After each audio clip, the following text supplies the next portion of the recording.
Salve, salve, pessoal da Cultive, tudo certo? Meu nome é Cassiano Amorim, sou professor de matemática e começaremos agora, nesse instante, a nossa discussão, a nossa odisseia rumo a um pleno entendimento nessa disciplina maravilhosa que é a matemática. Mas, para que isso flua da melhor maneira possível, separei alguns temas aqui em blocos para que a gente possa, de forma organizada, discutir, entender um pouco mais, relembrar algumas coisas e até mesmo exercitar, porque afinal de contas exercício é muito importante. E o nosso primeiríssimo bloco, a gente vai discutir um pouquinho sobre frações, polêmica. Muita gente acaba tendo dúvida em frações. Parece até que é um tendão de Aquiles, digamos assim, para as pessoas. E hoje a gente vai discutir um pouquinho aqui sobre elas, tentar entender de que maneira elas aparecem, discutir alguns conceitos. Então, conto com vocês aí nessa odisseia, embarca nessa e vambora, a hora é agora. E aí, vamos lá? Bom, a princípio, o que é uma fração? Fração, ela é uma razão, ela é uma divisão, ela é parte de um todo. Como assim razão? Razão porque ela choca grandezas, Ela utiliza da sua estrutura para poder tratar de grandezas. Isso a gente vai discutir maravilhosamente bem na nossa aula de razões e proporções. Então, fica despreocupado quanto a essa questão de chocar grandezas. Mas, a princípio, a gente pode citar alguns exemplos, como 2/3 da sua vida você passa em cima de um colchão. Assim disse uma fábrica famosa, que existe por aí. Então, 2/3 da vida da pessoa, ou seja, 2 partes das 3, que eles utilizaram como referência, a pessoa utiliza o colchão. Então, a razão, ela choca as grandezas, a parte em que ela utiliza pelo tempo de vida da pessoa, 2/3. Isso é uma razão. Fração também é uma divisão, porque você consegue, é claro, dividir o seu numerador pelo seu denominador e alcançar algum número específico, em decimal. Então, você tem que ele é uma fração também. Desculpa, é uma divisão também. Então, assim, você o tempo todo vai utilizar dessa ferramenta divisão no conceito de frações. É uma baita de uma ferramenta, isso a gente vai ver, inclusive, num exercício nosso, tá? Exercício Enem, então fica ligado. E, o mais tradicional, a fração ela é parte de um todo, ou seja, ela é um pequeno pedacinho de algo maior. Você pode até comparar, dizendo, por exemplo, eu tenho 1 quilo de farinha e tirei uma xícara desse 1 quilo de farinha. A xícara não corresponde, nesse caso, a um pouco desse 1 quilo de farinha? E é daí que vem as partes de um todo. Óbvio que exemplos como pizza, chocolate são muito comuns, mas a gente vai utilizar algo um pouco diferente, então não se incomode. Caso fique mais confortável pizza e chocolate, não tem problema. Mas eu acho mais bacana entender um pouco disso, aplicações do mundo real. Na gastronomia você encontra as xícaras, nesse caso. Ou, por exemplo, uma ampola, durante uma medicação que você precisa utilizar parte de uma determinada medicação. Até mesmo durante a pandemia do coronavírus, foi muito falada essa questão da dose. E a dose ela era como se fosse uma fração do vidro. Se eu não me engano, era 1/5, algo assim, do vidro. Isso foi muito debatido aí dentro das grandes instituições de saúde, de pesquisa. Então, esses são os 3 conceitos que vão nortear a nossa discussão, ok? E aí, a sua estrutura, dentro da fração, temos que o quê? O numerador, ele, no caso, representa a parte de um todo, Igualzinho que a gente falou da xícara, é um pedaço de algo maior. E esse algo maior, ele será representado pelo denominador. Ou seja, o denominador, ele representa a nossa unidade, o nosso todo. A gente pode também encontrar como unidade, como todo. Então, o denominador, ele, digamos que seria o seu padrão. Pode ser assim? Acho que fica um pouco melhor. Um padrão a ser seguido. Então, o numerador é um pedaço desse padrão, dessa unidade, desse todo. Certo? Daí, olha só que legal. A fração ela pode ser própria, imprópria ou aparente. Própria seria da maneira em que você habitualmente acaba encontrando aí frações. Ou seja, quando o seu numerador ele é menor do que o seu denominador. Então, quando ele detém essa característica, a sua fração ela é própria. Né? Um outro exemplo aqui, ó, deixa eu puxar aqui, 1/5. Então, 1/5 ela é própria por esse motivo, porque o seu numerador é menor do que o seu denominador. Ok? Agora, se própria é nessa condição, imprópria, é claro, é o contrário. Ou seja, quando você tem um número muito grande no seu numerador e um número pequeno no seu denominador. Ou seja, o seu padrão, a sua referência, lá no seu todo, lá na sua unidade, ela é menor do que o pedaço do todo que está lá no seu numerador. Ok? Soa estranho você pensar isso, né? Você tem uma fração imprópria, porque você sempre acha que é um pedacinho pequenininho de um todo. Mas as impróprias, propriamente dito, né? Fica até engraçado falar assim, você consegue, inclusive, até transformá-las, né? Você pode encontrar de uma outra maneira. Vou pegar o nosso exemplo aqui, 7/3, e vou trabalhar em cima dele. Presta atenção. A sua referência é o 3, correto? Quantas vezes o 3 cabe nesse 7? Então, você tem 3, 6 e sobra 1, correto? Então, você tem 2 inteiros aqui dentro desse 7. Tudo bem? Então, você já de cara coloca aqui 2 inteiros. Bom, se 2 inteiros são 6, de 6 para 1, sobra 1.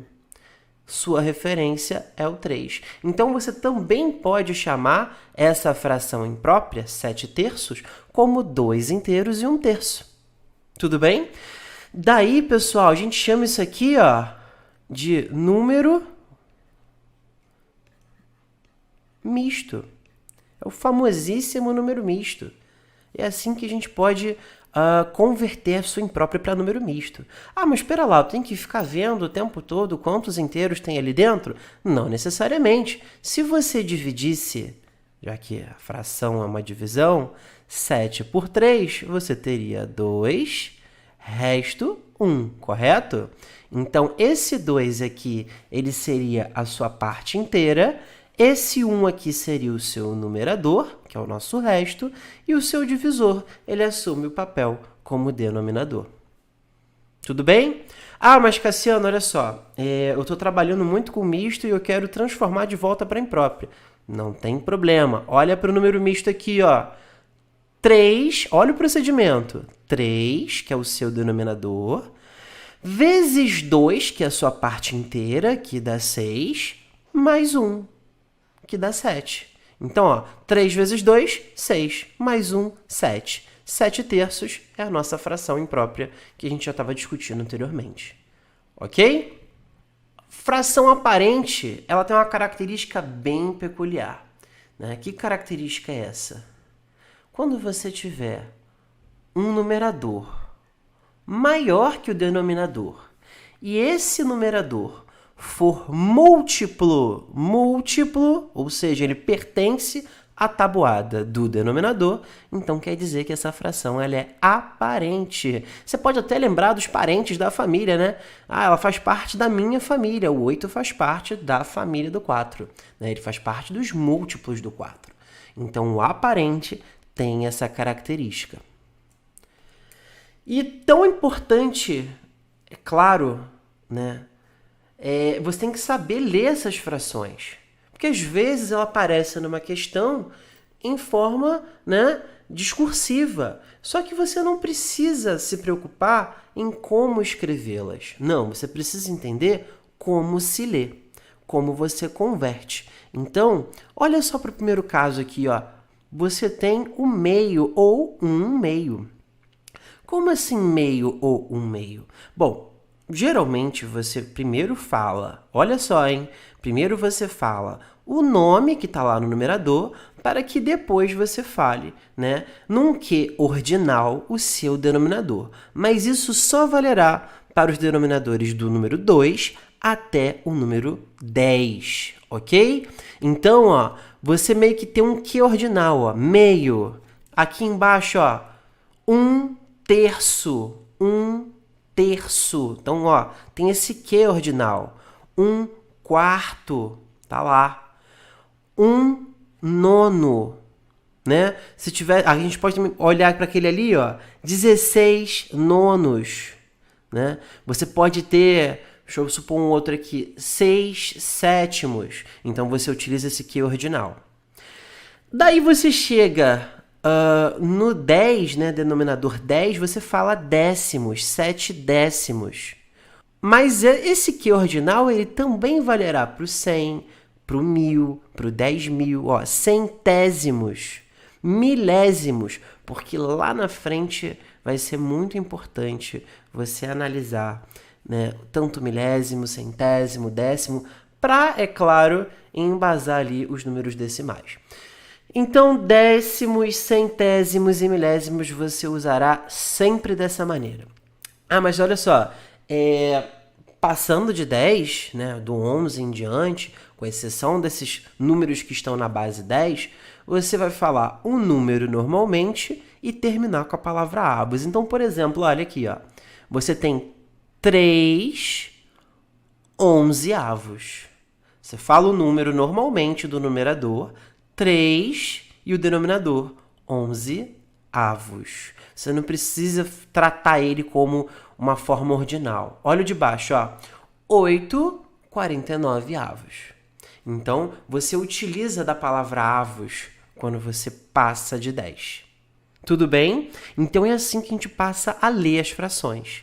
E óbvio que é importante você entender que parte desse todo está sendo trabalhado, né? Que pedacinho desse todo está sendo trabalhado. Atente-se sempre à referência, para que você consiga, claro, tirar de letra. Frações equivalentes, o que é isso? Pelo amor de Deus, então vamos lá. Frações equivalentes são frações com carinhas diferentes, porém que determinam uma mesma quantidade. Então, olha só, vamos analisar da seguinte maneira. Eu tenho 3. Eu estou afirmando que essas frações, elas são iguais, ou seja, elas são carinhas diferentes de uma mesma quantidade.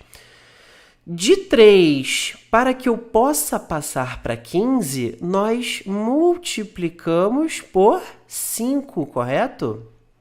Houve uma multiplicação por 5. Se continuar esse padrão que a gente utilizou aqui em cima, porém, de 4 para 20, então quer dizer que essa segunda fração ela é equivalente a essa primeira. Então, ó, 4 vezes 5, 20 também. Então, conseguimos afirmar aqui essa relação, ok?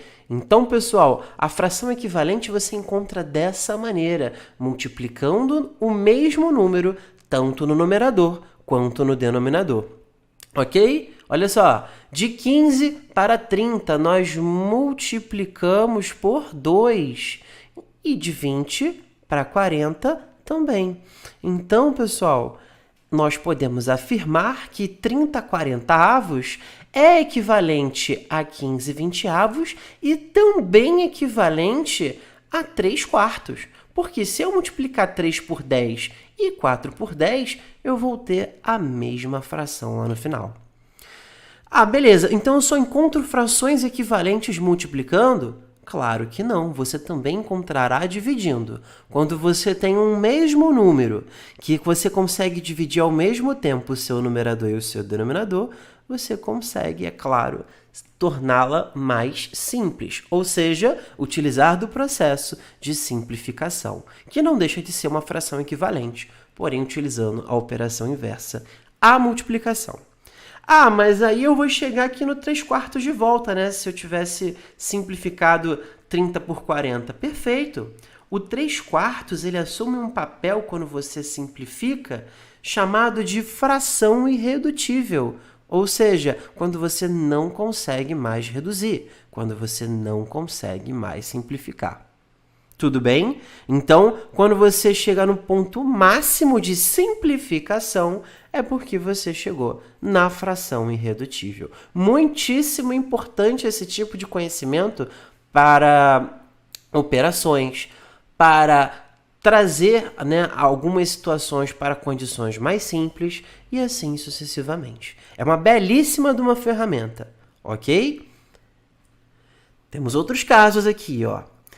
Bom, se multiplicássemos 13 por 5, teríamos 65.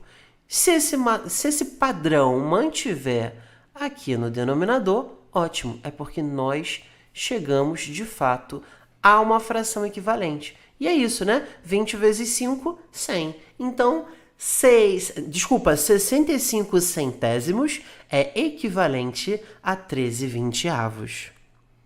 Ah, beleza, tranquilo. E aqui? Bom, multiplicando 21 por 3, 63.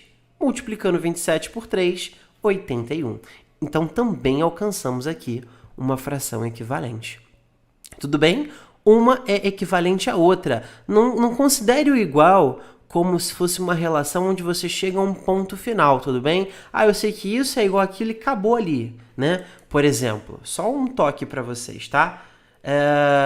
3 mais 2, você sabe que é igual a 5, certo?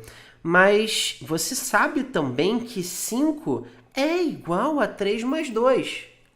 Então, gente, é como se fosse uma balança. A igualdade seria como se fosse uma balança. Não entenda a igualdade como se você tivesse um ponto final para chegar. Não é isso que nós queremos. Nós queremos, de fato, que você alcance uma relação de igualdade, porém analisando como se fosse um equilíbrio. Tudo bem? Então, da mesma maneira que 21 27 avos é equivalente a 63 81 avos, 63 81 avos é equivalente a 21 27 avos. Tudo bem? Então é isso, pessoal. Nos vemos no nosso próximo vídeo. E até a próxima. Valeu! Tchau, tchau!